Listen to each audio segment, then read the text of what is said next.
आणि यानंतर आपण काँग्रेसच्या राष्ट्रीय अधिवेशनामध्ये जाऊयात. राहुल गांधी बोलतायत. स्टेज पे कांग्रेस पार्टी के सब वरिष्ठ नेता, हमारे प्यारे कार्यकर्ता, भाइयों और बहनों, प्रेस के हमारे मित्रों, आप सबका यहां बहुत बहुत स्वागत। और जो लोग इस अधिवेशन को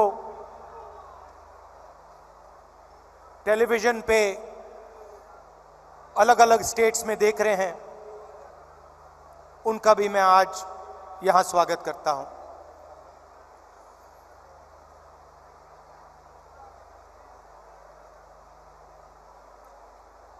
चार महीने कन्याकुमारी से श्रीनगर तक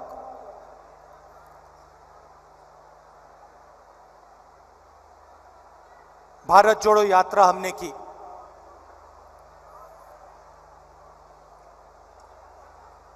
वीडियो में आपने मेरा चेहरा देखा, मगर हमारे साथ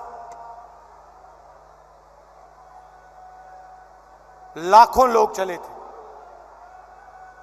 हर स्टेट में चले, बारिश में, गर्मी में, बर्फ में, एक साथ हम सब चले।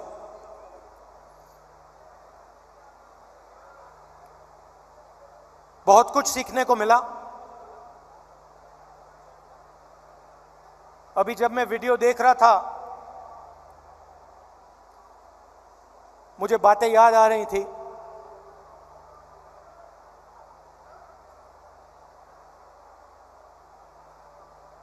वीडियो में आपने देखा होगा, पंजाब में एक मैकेनिक आकर मुझसे मिला।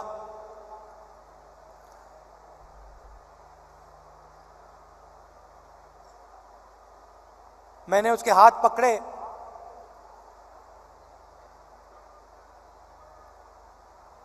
और सालों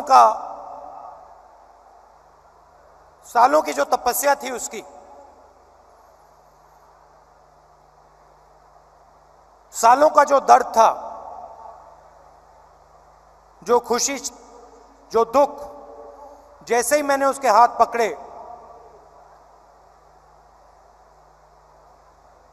हाथों से मैंने बात पहचानी।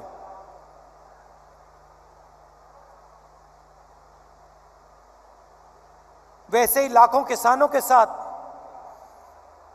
जैसे ही हाथ पकड़ते थे, जैसे ही हाथ मिलाते थे, गले लगते थे, एक ट्रांसमिशन सा हो जाता था।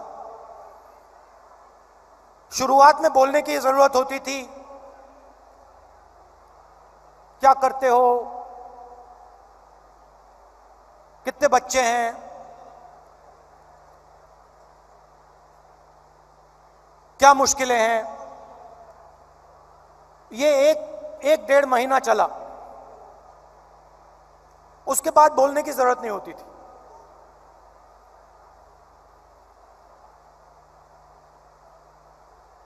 जैसे ही हाथ पकड़ा,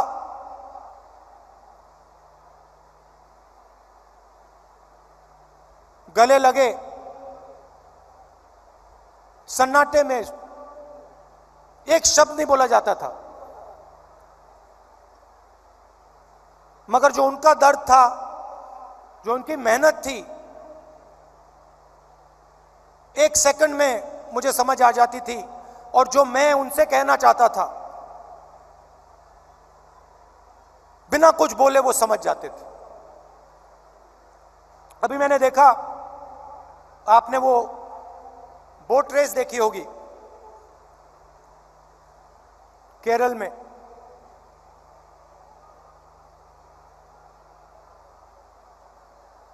उस समय जब मैं बोट में बैठा था,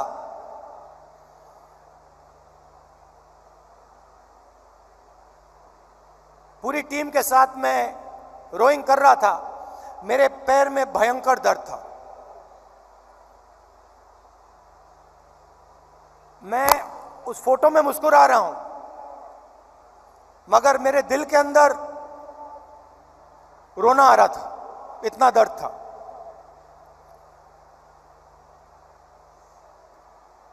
मैंने यात्रा शुरू की, काफी फिट आदमी हूं, 10-12 किलोमीटर ऐसे ही दौड़ लेता हूं। घमंड था, मैंने सोचा था 10-12 किलोमीटर चल लेता हूं तो 20-25 किलोमीटर चलने में क्या बड़ी बात। मेरी माइंड में यह था। पुरानी इंजरी थी, कॉलेज में चोट लगी थी फुटबॉल खेलते हुए, मुझे याद है। मैं दौड़ रहा था, मेरे दोस्त ने पीछे से अड़ंगी मार दी और घुटने में चोट लगी।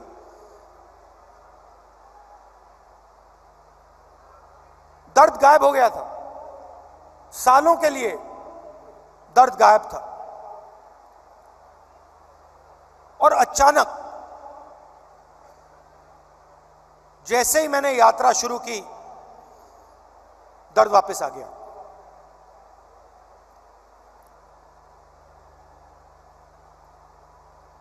आप मेरे परिवार हो तो मैं कह सकता हूं आपसे, सुबह उठता था, सोचता था कैसे चला जाए, और फिर उसके बाद सोचता था कि भाई 25 किलोमीटर नहीं, 3500 चलने, केरला की बात है, 3500 किलोमीटर चलने हैं, कैसे चलूंगा।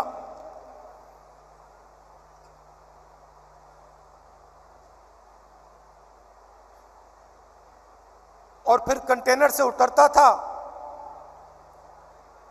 चलना शुरू करता था, लोगों से मिलता। तो पिछले पहले 10-15 दिन में, जिसको आप अहंकार कह सकते हो, घमंड कह सकते हो, वो सारा गायब हो गया।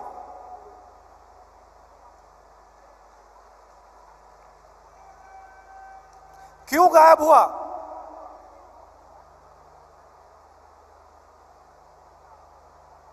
क्योंकि भारत माता ने मुझे मैसेज दिया, देखो तुम अगर निकले हो, अगर कन्याकुमारी से कश्मीर चलने निकले हो, तो अपने दिल से अहंकार मिटाओ, घमंड मिटाओ, नहीं तो मत चलो। और मुझे ये बात सुननी पड़ी, मुझे ये बात सुननी पड़ी। मुझ में उतनी शक्ति नहीं थी कि मैं इस बात को ना सुनूं। और आस्ते आस्ते मैंने नोटिस किया,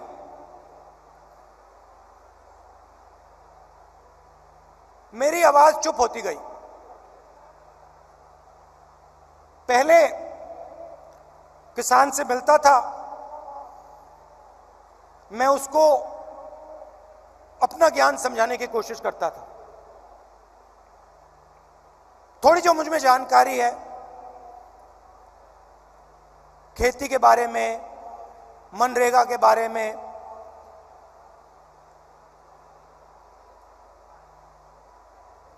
फर्टिलाइजर के बारे में, मैं कहने की कोशिश करता था।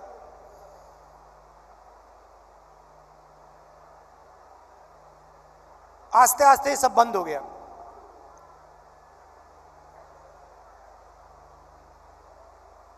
शांति सी आ गई।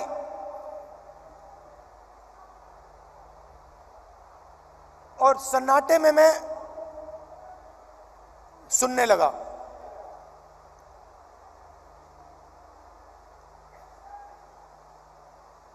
ये आस्ते आस्ते आस्ते आस्ते ये बदलाव आया। और जब मैं जम्मू कश्मीर पहुंचा,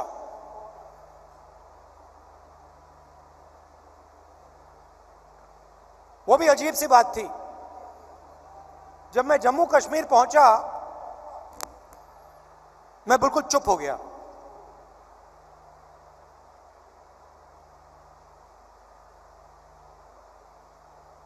कह लो जैसे मेडिटेशन करता है प्रियंका और मैं, विपासना करते हैं, वैसी बात हो गई कि बिल्कुल चुप हो गया मैं।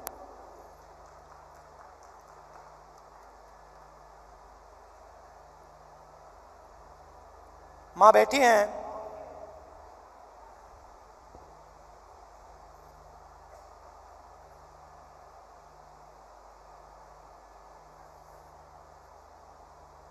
मैं छोटा सा था, 1977 की बात है।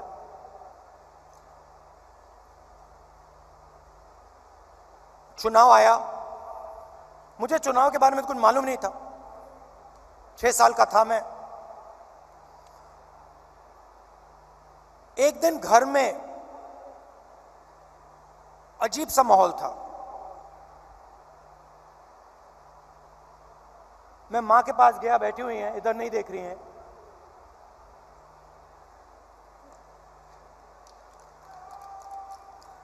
मां के पास गया, मैंने मां से पूछा मम्मी क्या हुआ? और मां कहती हैं हम घर छोड़ रहे हैं। तब तक मैं सोचता था कि वो घर हमारा था। तो मैंने मां से पूछा, मां हम अपने घर को क्यों छोड़ रहे हैं?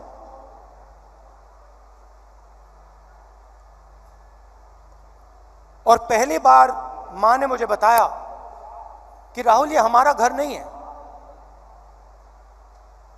ये सरकार का घर है और अब हमें यहां से जाना है।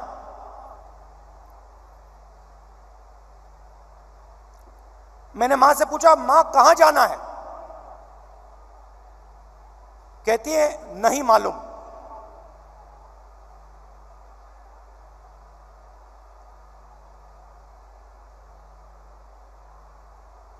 नहीं मालूम कहां जाना है। मैं हैरान हो गया। मैंने सोचा था कि वो हमारा घर था।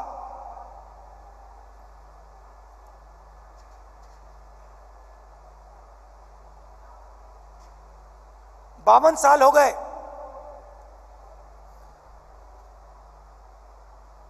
मेरे पास घर नहीं है, आज तक घर नहीं है। और हमारे परिवार का जो घर है वो इलाहाबाद में है, वो भी हमारा घर नहीं है। तो जो घर होता है उसके साथ मेरा बड़ा अजीब सा रिश्ता है। मैं 12 तुगलक लेन में रहता हूं, मगर मेरे लिए वो घर नहीं है। तो जब मैं निकला, कन्याकुमारी से निकला,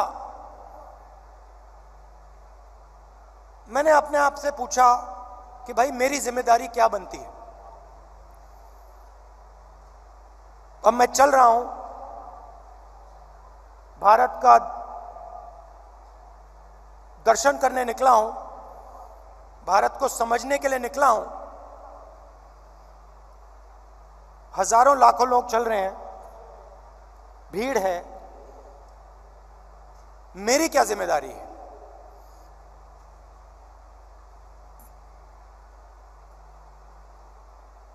मैंने थोड़ी देर सोचा और फिर मेरे दिमाग में एक आइडिया आया।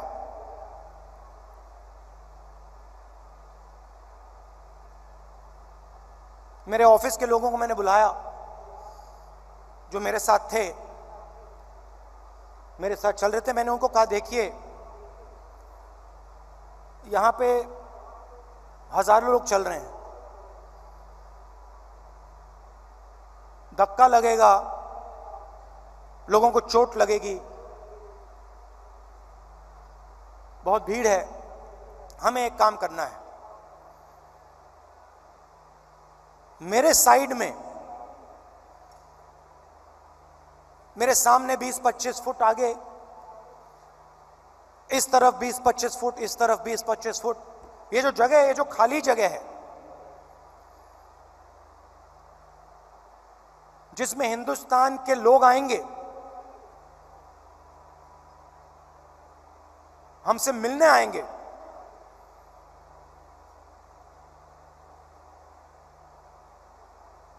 अगले 4 महीने के लिए वो हमारा घर है। मतलब ये घर हमारे साथ चलेगा। सुबह 6 बजे से शाम 7 बजे तक ये घर हमारे साथ चलेगा। और मैंने सबसे कहा, देखिए इस घर में जो भी आएगा, अमीर हो गरीब हो,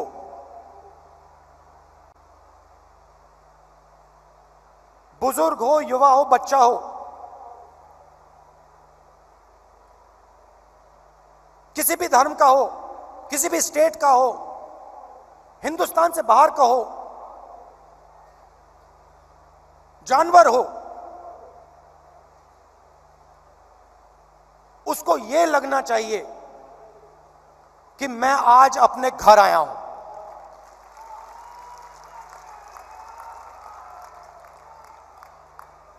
और जब वो यहां से जाए, उसे लगना चाहिए कि मैं अपने घर को छोड़ के जा रहा हूं। छोटा सा आइडिया था, मगर इसकी गहराई मुझे तब नहीं समझ आई।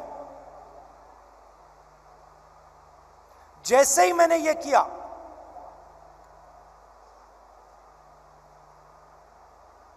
जिस दिन मैंने यह किया, उस दिन यात्रा बदल गई, जादू से बदल गई।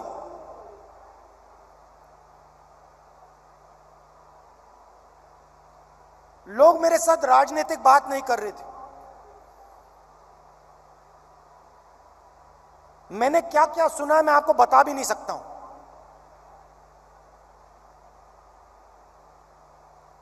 हिंदुस्तान की महिलाओं ने मुझे क्या कहा है इस देश के बारे में, मैं आपको बता नहीं सकता हूं।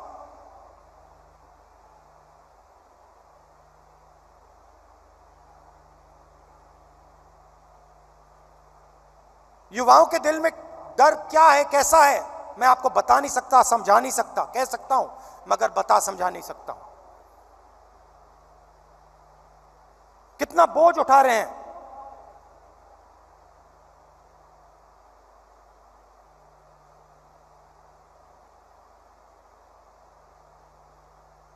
तो बिल्कुल रिश्ता बदल गया। एक उदाहरण देता हूं, पता नहीं आपने शायद नहीं देखा। चल रहे थे हम सुबह सुबह,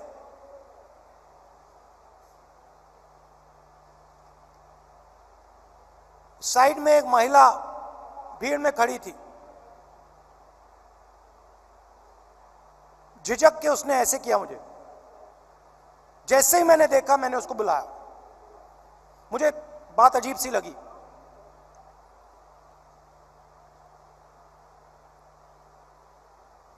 मेरे पास आई, मैंने हाथ पकड़ा, मुझे एकदम मालूम पड़ गया कि कुछ ना कुछ गलत है।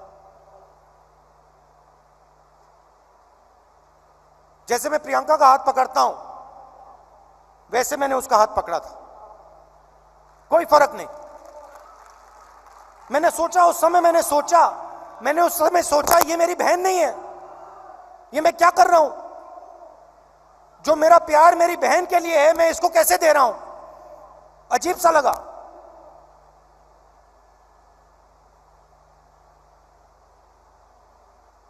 मुझे मेरा हाथ पकड़ती है, कहती है राहुल जी, भैया मैं आपसे मिलने आई हूं।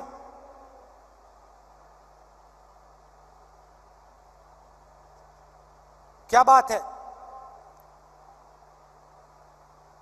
मेरा पति मुझे मार रहा है, पीट रहा है।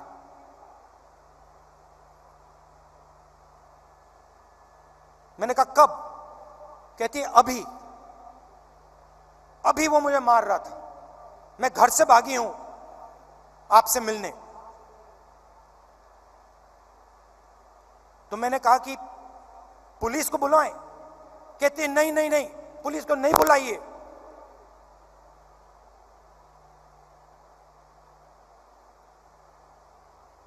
फिर मुझे कहती है अब मैं जा रही हूं वापस, फिर से पिटने जा रही हूं। मगर मैं आपको सिर्फ यह बताना चाहती थी कि मेरे साथ क्या हो रहा है। ये महिला अकेली नहीं है, ऐसी लाखों करोड़ों महिलाएं इस देश में। तो ये सब मुझे सुनने को मिला। और इस घर को हम आस्ते आस्ते आस्ते जम्मू कश्मीर तक ले गए।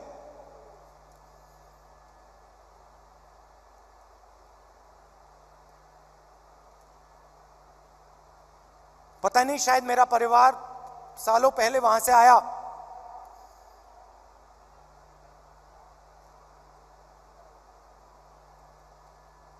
मैंने सोचा कि अजीब सी बात है, कन्याकुमारी से कश्मीर तक मैं ये इस छोटे से घर को ले जा रहा हूं, और यहां मुझे लग रहा है कि मैं वापस अपने घर जा रहा हूं।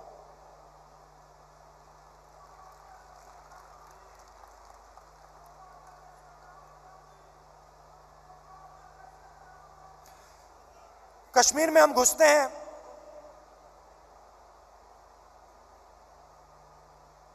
वैली से पहले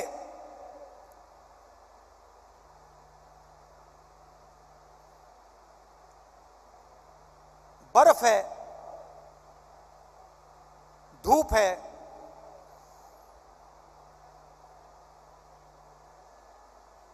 जैसे आज, और हजारों लोग हमारे साथ चल रहे हैं।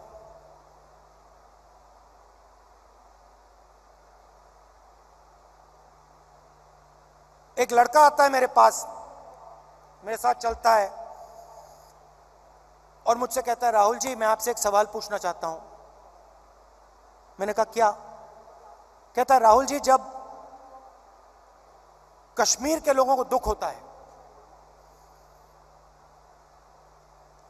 जब हमारे दिल में चोट लगती है,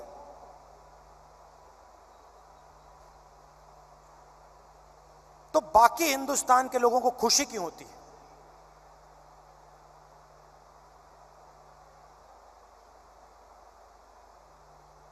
मैंने कहा गलतफहमी में हो, ऐसी कोई बात नहीं है। मैं कन्याकुमारी से यहां तक आया हूं, मैं दावा देके कह सकता हूं कि करोड़ों लोगों के दिल में यह भावना नहीं है। करोड़ों लोग हर हिंदुस्तानी के दर्द के साथ, हर हिंदुस्तानी के साथ खड़े हैं। चुने हुए लोग हैं, मैंने कहा चुने हुए लोग हैं जो खुश होते हैं।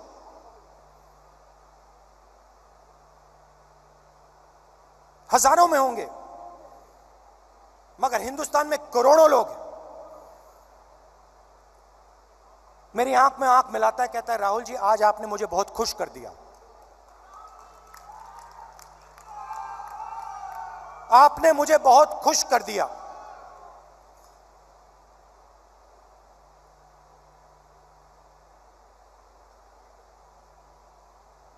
बातचीत करते हुए मैं देख रहा था चारों ओर तिरंगा, सड़क पे तिरंगा, पहाड़ों पे तिरंगा, पीछे तिरंगा, आगे तिरंगा, सब जगह तिरंगा।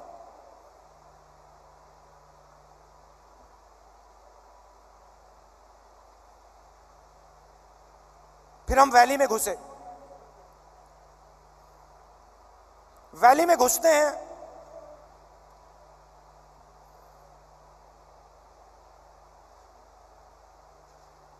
बादल छा जाते हैं,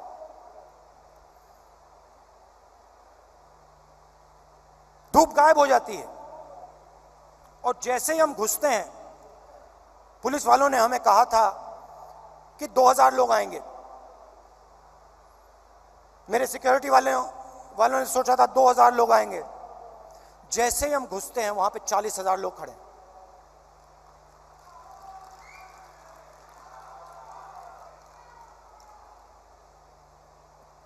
जैसे ही पुलिस वालों ने 40,000 लोगों को देखा, रस्सी छोड़ के भाग गए।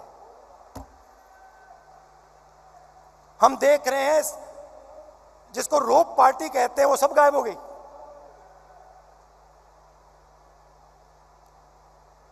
सब गायब हो गई।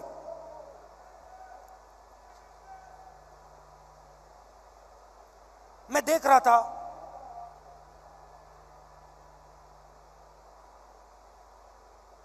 हिंदुस्तान के सबसे टेररिस्ट इन्फेस्टेड जिले में जहां भी आप देखो, तिरंगा तिरंगा तिरंगा तिरंगा तिरंगा, सब जगह। कौन उठाए थे तिरंगा? हमारे पास सिर्फ 125 यात्री थे। कश्मीर के लोग तिरंगा उठाए थे। एक ने नहीं उठाया था, हजारों ने उठा रखा था। और यही कहानी पूरे कश्मीर में, अनंतनाग, पुलवामा, जिसको टेररिस्ट इन्फेक्टेड डिस्ट्रिक्ट कहा जाता है, हर डिस्ट्रिक्ट में पहाड़ों पे, सड़क पे, आगे पीछे तिरंगा। किसके हाथ में? कश्मीरी युवाओं के हाथ में।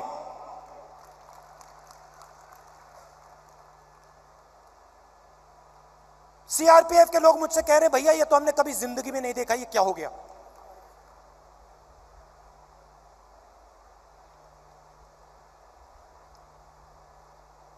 फिर मैं आया, पार्लियामेंट में मैंने प्रधानमंत्री जी का भाषण सुना।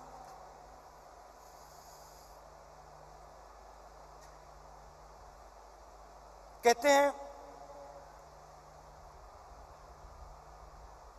कि मैंने भी जाके लाल चौक में तिरंगा फहराया था।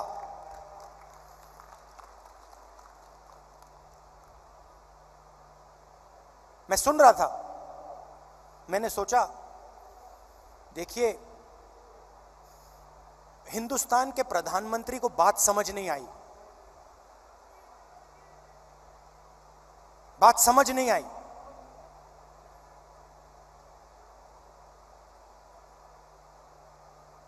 नरेंद्र मोदी जी ने बीजेपी के 15-20 लोगों के साथ जाकर लाल चौक पे तिरंगा फहराया। भारत जोड़ो यात्रा ने लाखों कश्मीरी युवाओं के हाथ से तिरंगा फहराया।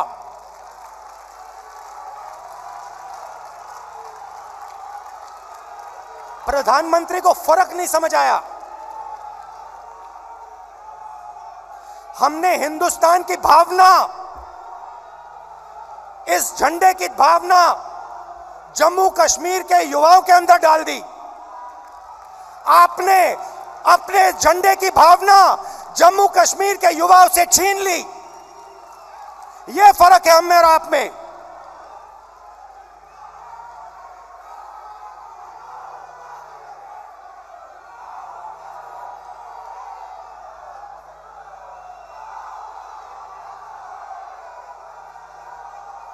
ये जो झंडा है, ये जो तिरंगा है,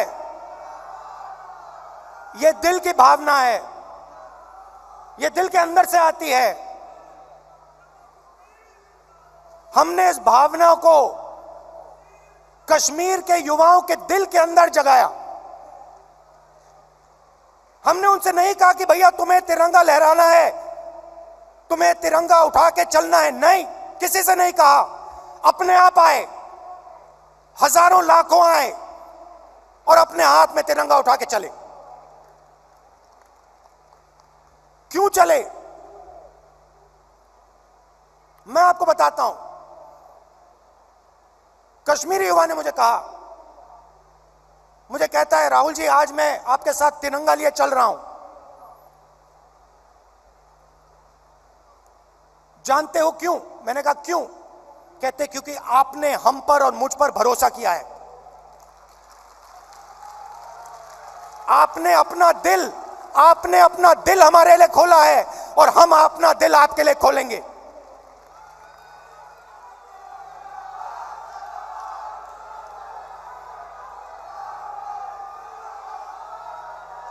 यह फर्क है। हिंदुस्तान एक भावना है,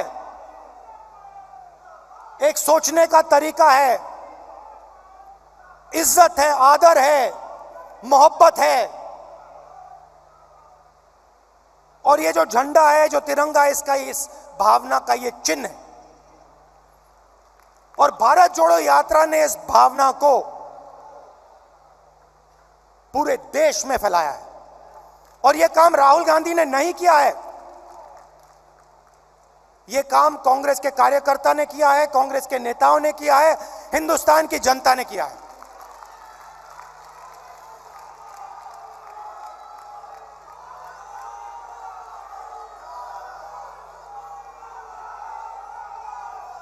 अब देखिए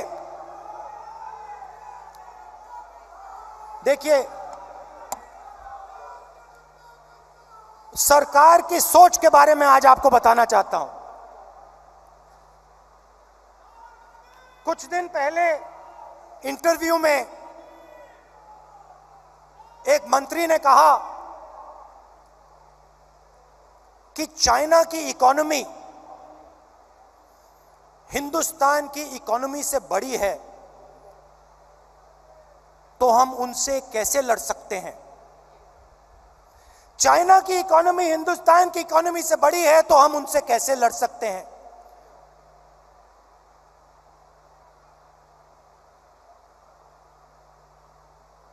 जब अंग्रेज हम पर राज करते थे, क्या उनकी इकोनॉमी हमारी इकोनॉमी से छोटी थी?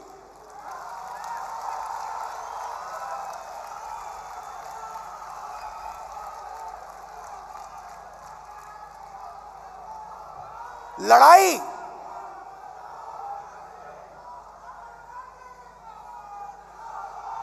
इसका मतलब जो आपसे शक्तिमान है उससे आप लड़ो ही मत, जो आपसे कमजोर है उसी से लड़ो।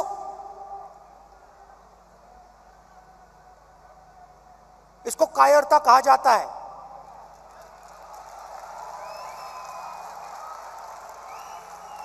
सावरकर की विचारधारा,